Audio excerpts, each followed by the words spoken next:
Desde el estudio de Ciudadanos del Cielo, presentamos Sin Protocolos. Jorge, muchas gracias por participar en este espacio y hace días que quería que tuviéramos esta conversación.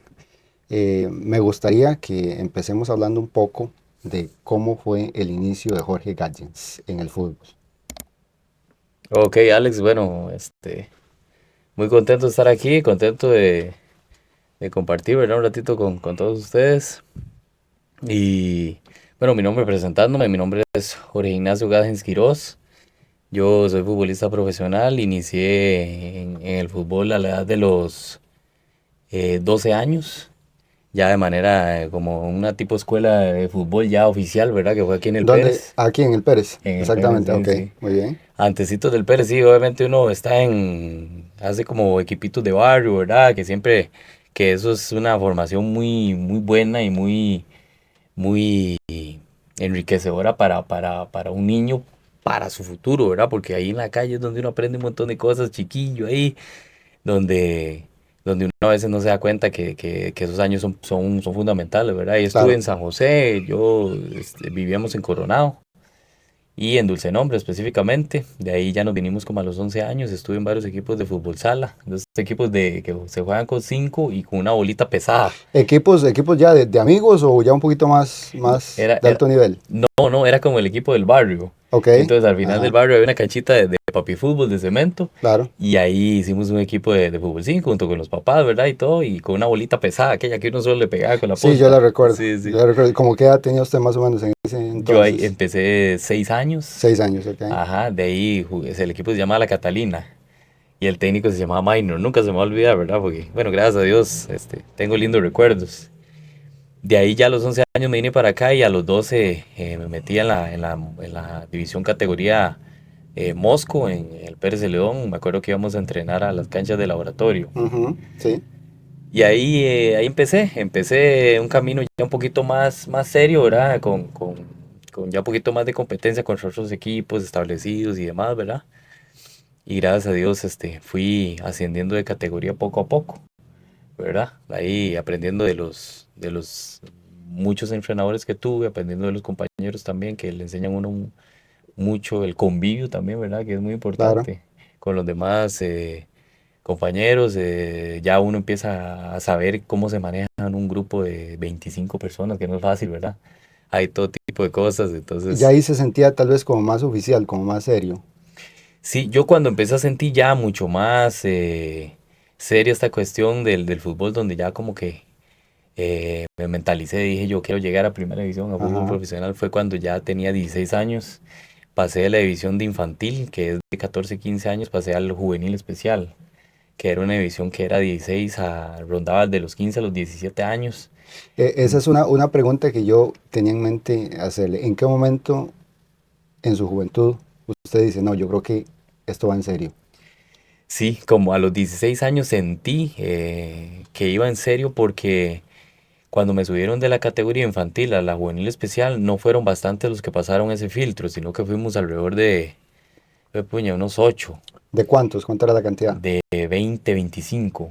Mm, ok. Ajá, entonces como me pasaron a esa categoría, ya me empecé a sentir más cerca, sentía ya eh, que, sí, que podía aproximarme, ¿verdad? Lo que era Ajá. primera edición, entonces ya me empezó a entrar esa emoción. Y en un abrir y cerrar de ojos, como 3 meses en juvenil especial, pasé directamente al alto rendimiento. Ok. Me brinqué una categoría prácticamente en un lapso corto, ¿verdad? ¿Hubo tal vez alguna persona que se le acercó y le dijo, usted como que resalta, o como que hay madera, o como que siga adelante, o es algo que usted sentía nada más internamente? Sí puedo, sí puedo. Sí, no hubo nadie que se me haya acercado y me dijera eso, ¿verdad? Pero uno, más o menos, uno va sintiendo. Yo sentía, la verdad, que sí podía llegar. Lo tenía claro y nunca dudé, la verdad, para serte sincero, nunca dudé. Siempre tuve como esa convicción. Y, y como te digo, tal vez no hacía falta que es bueno, ¿verdad? También motivación Claro, extra, claro, que sí. se lo diga un entrenador a uno, pero sentía tanta energía, ¿verdad? Tanta motivación por conseguir el objetivo que no me inclinaba por ese tipo de situaciones. Entonces seguí ahí remontando y ahí fue donde pasé al alto rendimiento a los 16 años. Estuve solo 3 meses ahí en juvenil especial, pasé al alto rendimiento, que es una categoría que está ya, es la última antes de llegar a primera división. ¿Algún compañero que usted recuerda de ese tiempo que llegó a primera división o nadie? Claro, claro que sí. Esa camada fue bastante buena, vieras, porque subimos como cinco en combo, digamos, por Ajá, decirlo así. Éramos ajá. Juan Gabriel Guzmán, Roger Fallas, Rigoberto Salas, Juan Diego Monge, eh, se me olvida uno. Néstor Monge sí fue un poquito después. Sí, sí, sí, sí. Esos cuatro sí fuimos como en un tiempo. Ah, y Stuart Pérez. Esos cinco Sí, claro, fuimos, por supuesto. Sí. establecimos en un tiempo muy parecido donde yo me acuerdo que así al mismo tiempo, Stuart Pérez, Juan Diego Monge y yo. Ujú. eh, Empezamos ya a entrenar con el equipo mayor para una pretemporada y empezamos a descubrir, ¿verdad? Lo que es ya el fútbol profesional, a empezar a aprender de los compañeros, a saber que es un ritmo distinto, es un convivio. Qué se siente llegar a un equipo de primera división y decir, bueno, parece que ya estoy aquí? Se siente muy lindo, el primer día es muy lindo porque uno va emocionadísimo, ¿verdad? Porque con solo que le diga a uno que ya empezó la pretemporada, ya uno va muy feliz, va muy ilusionado, uno siente como que valió la pena todo el esfuerzo porque, puya, si te cuento, son muchas cosas las que el sacrificio que uno hace es muy grande. Tal vez a veces la gente no está al día a día con uno. Los familiares cercanos sí saben que es un sacrificio bastante grande, a pesar de que tal vez se piensa que es un poquito de rato al día, pero Es fuerte. es fuerte, sí. Y entonces sentí esa alegría, pero al mismo tiempo sentía como esa motivación de que yo sabía que apenas estaba empezando, que no había logrado nada y que tenía que empezar a aprender, ¿verdad? ¿Y Sí. nervios? Y claro que sí, ¿El claro. primer partido? Claro, claro, siempre hay hormigas siente uno como un hormigueo en el estómago, ¿verdad? Sí siente uno mucho nervio y el primer entrenamiento, incluso, te voy a decir, el primer entrenamiento sentía más nervios que el primer partido. Sí, porque ¿qué irán a pensar? ¿Podré jugar bien? ¿Demostraré o no demostraré? Imagino yo. Ajá, uno se abre un mundo nuevo donde uno dice, ¿cómo será? ¿Será un nivel demasiado alto? ¿Será? Entonces se abre un mundo donde ya poco a poco, conforme van pasando las semanas, los entrenamientos, se va adaptando uno con los compañeros lo van haciendo se sentir uno parte de, entonces Ajá, ya uno empieza como a soltarse, porque los primeros días uno un poco amarrado, ¿verdad? claro. No hace lo que uno generalmente siempre viene haciendo, entonces uno como que asegura un poco, ya después va agarrando uno mucho más confianza, cuando uno se da cuenta ya uno es el jugador que estaba en Liga Menor debido a esa adaptación, ¿verdad? Que todo mundo, todo jugador para mí tiene que tener una adaptación, ¿verdad? Por supuesto. Y después de Pérez, ¿cuál equipo siguió? De Pérez logré, gracias a Dios, debutar a los 17 años y después me fui para la Liga Deportiva Alajuelense a los 23 años. Ajá. Ujú. Eh, Tuve esa hermosísima experiencia, ¿verdad? Me acuerdo ¿Quiénes cuando eran los compañeros ahí en la liga? en la liga era Patrick Pemberton, Pablo Gaba, José Salvatierra, Jonathan McDonald, Ujú. Allen Guevara, Luis Miguel Valle, Kenner Gutiérrez, Juan Gabriel Guzmán, Cristian Oviedo. Era un equipo, perdón, que ya tenía 2 años de estar conformado y tenía ya 2 títulos, venía siendo campeón 2 veces seguidas. Entonces yo llegué como para un tercer título, ¿verdad? Entonces era un equipo muy establecido, ya tenía o sea, sus movimientos ya de memoria, el Machillo Ramírez era el entrenador. Era entrenador, Ujú. ok. Entonces llegué a un equipo donde sentí así un choque en cuanto a lo mediático, Ujú. porque es un equipo muy grande, entonces no es lo mismo, obviamente con el máximo respeto hacia un club que quiero mucho y siempre lo he querido, que es el Pérez León, y le estoy muy agradecido. Claro, claro que sí. Pero en cuanto a afición sabemos que no es lo mismo, ¿verdad? Entonces Correcto, correcto. el impacto mediático es otro, cuando usted anda en las calles es otro, ya usted no se puede, aquí no se puede comportar de la misma manera, allá, pues, de buena manera, perdón, allá mucho menos, o sea, usted tiene que cuidarse mucho la Claro, imagen. siempre hay gente, más ahora que, bueno, todo el mundo tiene teléfonos y toda esta cuestión. Ujú. ¿Qué se sintió el primer partido en la liga? es lindo porque son cosas que uno desde pequeñito soñó. Yo siempre soñé, perdón, soñé llegar a un equipo grande. Ok. Ya cuando cumplí el primer partido sentí una alegría lindísima, como que uno siente una satisfacción, ¿verdad? Y ¿Recuerda contra quién fue? fue contra, si no me equivoco, fue Punta Arenas en Punta Arenas. Ajá. Ese día fue a las 11 de la mañana y Calientísimo, sí. sí, los jugadores titulares en esa liga, que era muy difícil entrar a esa titular, había un partido contra el Morelia con CACAF, me acuerdo, entre semana. Entonces el fin de semana el profe rotó un poco con los que veníamos llegando, a los Ajá. que no venían jugando. Entonces rotó, hizo una alineación un poco rotativa y ahí tuve esa oportunidad de debutar ahí de titular en Punta Arenas. Gracias a Dios me fue muy bien. Pude colocar ese de asistencia y o sea, me sentí bien con los compañeros. Y de ahí empezó el camino, ¿verdad? De ahí empezó el camino. ¿Cuál es el ambiente, digámoslo, el ambiente de camerino en un equipo grande? ¿Hay compañerismo, hay rivalidad, hay de todo? ¿Cómo se siente ese ambiente? Hay de todo un poco, ¿verdad? A lo largo de los años me he dado cuenta que es muy importante un buen camerino para lograr objetivos a largo plazo.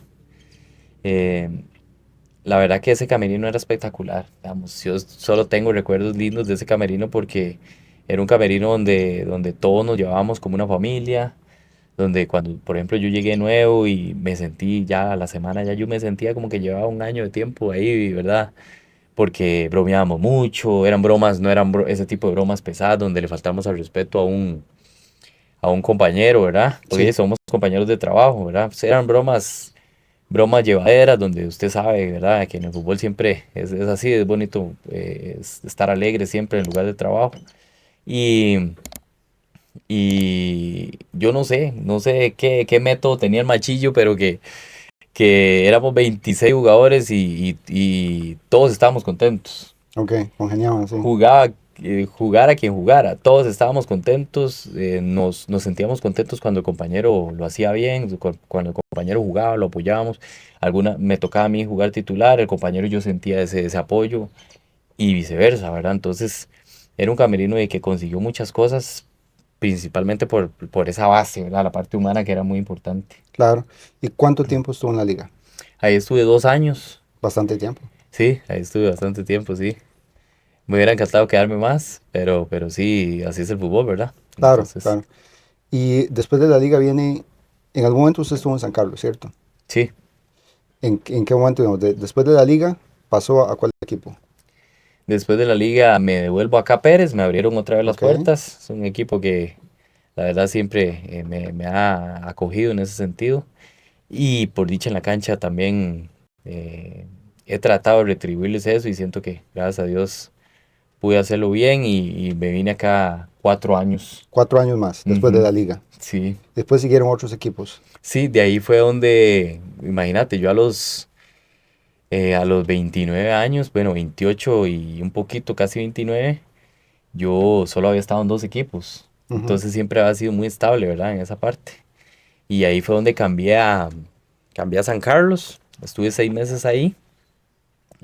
Posteriormente eh, estuve en la UCR otros 6 meses y por último aquí en Costa Rica fue en Liberia, donde estuve otros 6 meses y ahí fue donde ya cerré aquí en Costa Rica un ciclo y me fui para Guatemala. ¿Hace cuánto que usted viajó a jugar a Guatemala? Hace 6 años, Es bastante. bastante, sí. Uy, el ambiente, ¿cómo podemos comparar el ambiente de Guatemala? En términos generales, debe haber muchas diferencias. El ambiente de fútbol de Guatemala y Costa Rica.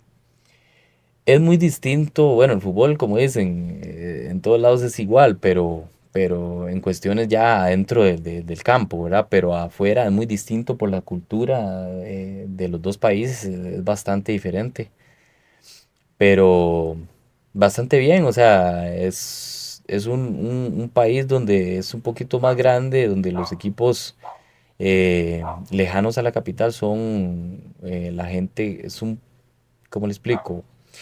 Tienen más aficionados los equipos que son lejanos a la capital, los rurales. Los rurales tienen más afición.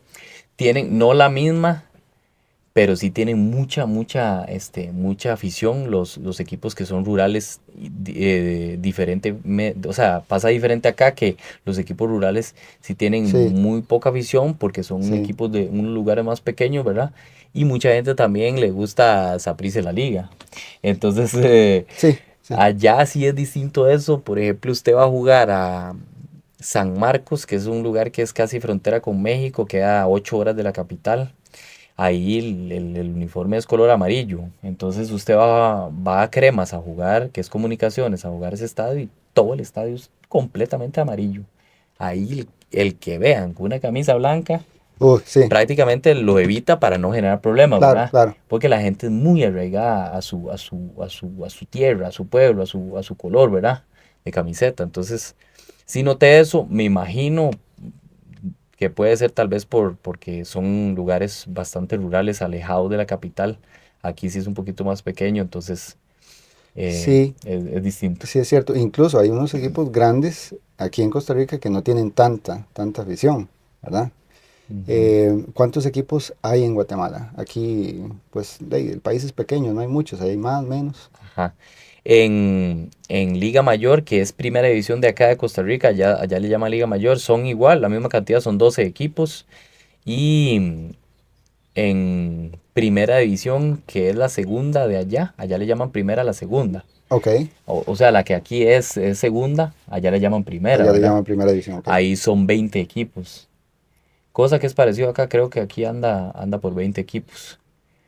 Ajá. Ya después vienen las otras divisiones, que es la tercera, ¿verdad? Y pareció acá que se empieza a ampliar la cantidad de equipos, ¿verdad? Como en INAFA, Sí, que por son supuesto, bastantes. por Ujú. supuesto.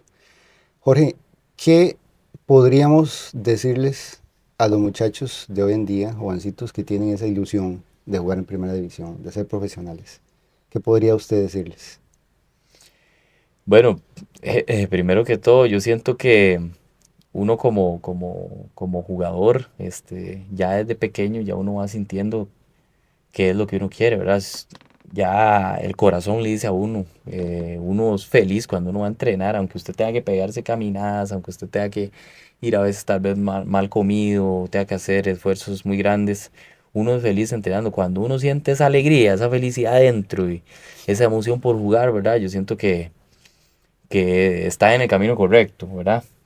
Después, siempre ser perseverantes. He tenido muchos compañeros que han tenido un talento increíble, que mucho más talento que yo, ¿verdad? Lo que pasa es que tal vez a la primera, que tal vez el técnico en ligas menores no lo pone, no lo toma en cuenta, ya se siente un poco al lado. Entonces siento que en ese aspecto tener más perseverancia, más determinación, ¿verdad? No abandonar el sueño, se sabe que es difícil, ¿verdad? No es fácil, pero no abandonar esa ilusión, ese sueño, independientemente de las adversidades que se van a presentar, ¿verdad? Seguir siempre eh, por ese rumbo, ¿verdad? Tratar de conseguir el objetivo. Y también agregarle a eso la parte de la humildad. Para mí es clave tener, por ejemplo, los padres, gente cercana a uno, que lo aconseje uno de buena manera. No que usted tiene tal vez, no vamos a generalizar, usted tiene tal vez un tío, un papá, o qué sé yo, donde le dicen a uno, pero ¿por qué no te metió el entrenador? Pero si usted es muy bueno, ¿por qué no lo metió? Y entonces el otro tal vez está tranquilo, pero lo que hacemos es tirarle leña al fuego.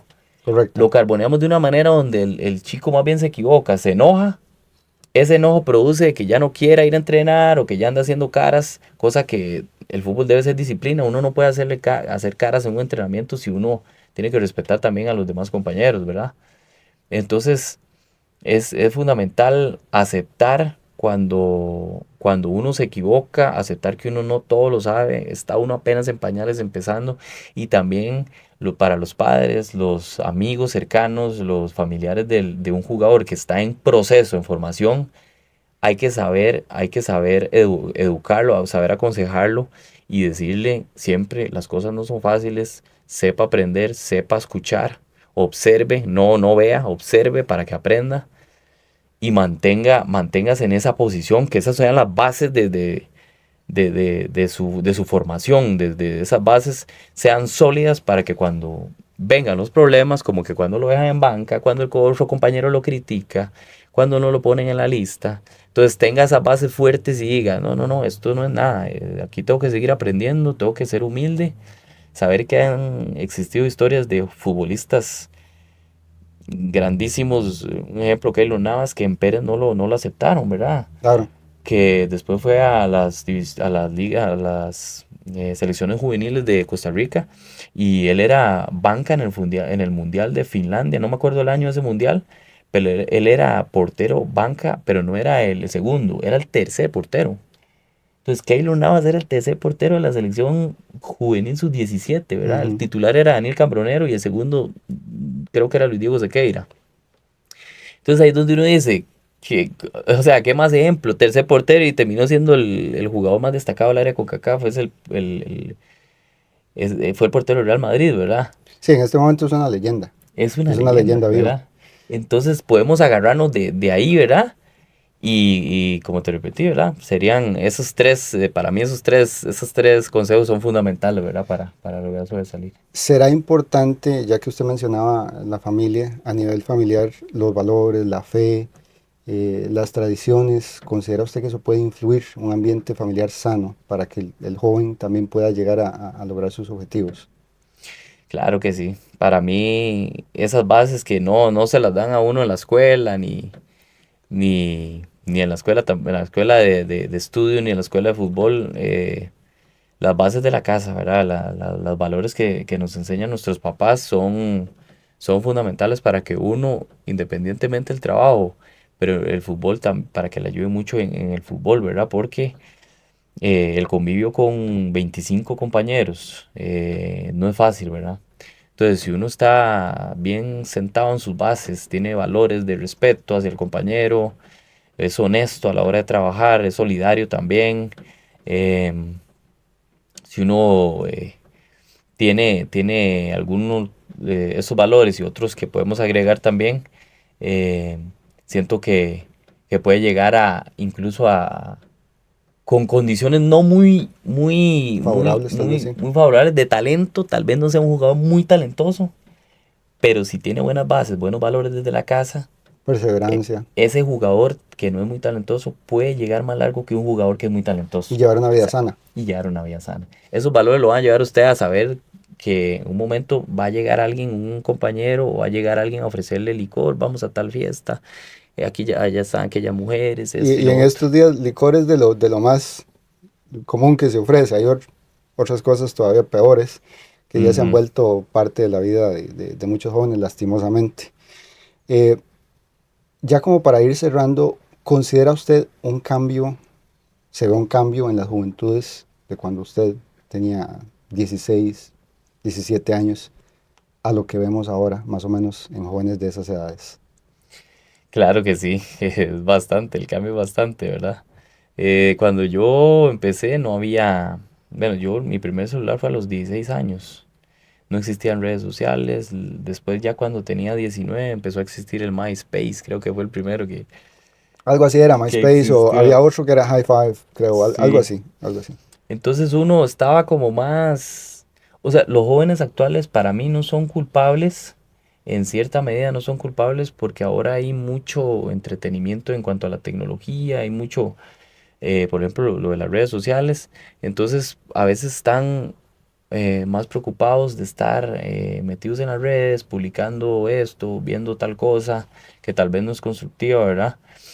Y entonces no está uno mucho enfocado en lo que tiene que hacer, ¿verdad? Porque, claro, cuando uno es jugador, usted solo piensa en fútbol y fútbol y fútbol. Sí, sí. Y cuando hay un partido, fútbol, fútbol, tal vez ahora los entretienen otro tipo de cosas, ya no ven muchos partidos de fútbol, ya no tienen esa, no sé, ese amor tan de lleno, ¿verdad? Entonces, a la hora de llegar a lo que es el entrenamiento y ya lo profesional, ya les cuesta un poco más, siento yo, ¿verdad? Sí, y mucho de lo que Ujú, se ve en redes sociales es contenido, lo que llaman, bueno, ellos utilizan la palabra contenido basura, ¿verdad? Que es contenido que no deja nada, que no aporta ujú. nada y a veces jóvenes pasan de horas pasando y pasando y pasando los videos y no aportan, son videos que no aportan, que no ayudan y se perdieron horas, esas horas nunca van a regresar. Nunca, nunca, son horas perdidas. Eh, Jorge, un último mensaje para las familias, para los jóvenes, para la gente que nos va a ver. ¿Qué hacemos en una Costa Rica que se ha vuelto, pues, violenta, que vemos muchos crímenes, que vemos qué necesitamos hacer, qué ajustes necesitamos hacer en la sociedad? Sí, sí, ha cambiado mucho el país en un lapso de 10 años hacia acá. Siento que ha sido un cambio bastante grande, ha ido creciendo el desempleo, los jóvenes eh, se han inclinado algunos, ¿verdad? Por cosas que no están bien. Yo siento que la base de todo eso para mí es Dios. Yo creo mucho en Dios, ¿verdad? Y la base de una familia es fundamentarse en Dios, ¿verdad? Que es tratar de perdón, tratar de acercar a nuestros niños, ¿verdad? En edades tempranas a la iglesia, tratar de que si no se va a la iglesia, compartir la palabra en casa, ¿verdad? Para que ellos sepan, ¿verdad? De qué manera se debe actuar, de qué manera hay que hacer las cosas para que tengan unas bases bastante fuertes que a la hora de que llegue un a la hora que llegue por ejemplo, puedo decirle un incentivo que no sea bueno, entonces tengan esa fortaleza para poder resistirse a ese tipo de cosas malas, ¿verdad? Entonces, para mí parte de la casa, ¿verdad? Tratar de siempre estar en buena comunicación, porque a veces uno con los hijos eh, eh, tiene que tener una comunicación muy cercana, hablarles a los ojos todos los días, preguntarles cómo les va, cómo les fue en el kinder, la escuela, el colegio, estar cercanos a ellos para que ellos se sientan en un ambiente de confianza donde ellos puedan transmitir cosas que muchas veces si no se transmiten, ahí es donde empiezan a la larga los problemas, ¿verdad? También en la cuestión del trabajo es difícil ya cuando están más grandes, ¿verdad? Se ha limitado mucho el empleo, ¿verdad? Para muchas familias, ¿verdad? Entonces, siempre tratar de nosotros cumplir con la palabra y ayudar al prójimo, tratar de abrirle puertas a los jóvenes, ¿verdad? Para que ellos tengan oportunidades de trabajo y en la medida de lo que se puede, ¿verdad? Sí, yo creo, Jorge, que el mensaje es muy claro. Todavía hay personas que no lo quieren comprender. Esperemos que con este tipo de espacios puedan acercarse más hacia la verdad. Yo creo que es muy sencillo ver una sociedad que se aleja de Dios tiende a ser claramente violenta, tiende a generar problemas, conflictos, hasta de los más sencillos, con el conflicto con el vecino, hasta conflictos fuertes a nivel general, como el que estamos viviendo en Costa Rica. Así que yo creo que ya es hora de que lo veamos. Unas, una sociedad, unas familias, personas que se alejan de la fe, tienden hacia ese tipo de comportamientos, mientras que quienes se mantienen cerca de la palabra, también es muy claro lo que sucede. Hay más paz, hay tranquilidad, hay calma, hay maneras de resolver las cosas. No es que no van a venir los problemas, porque siempre vienen, es la vida. Pero yo creo que el mensaje que nos está dando este cambio, este alejamiento de la fe, es algo que debemos escuchar. Así que ya saben, les agradecemos mucho por haber participado. Muchas gracias, Jorge. Nos vemos en la próxima. Mucho gusto. Desde el estudio de Ciudadanos del Cielo, hemos presentado Sin Protocolos. Producción y presentación, Rudy Gómez y Alex Zúñiga.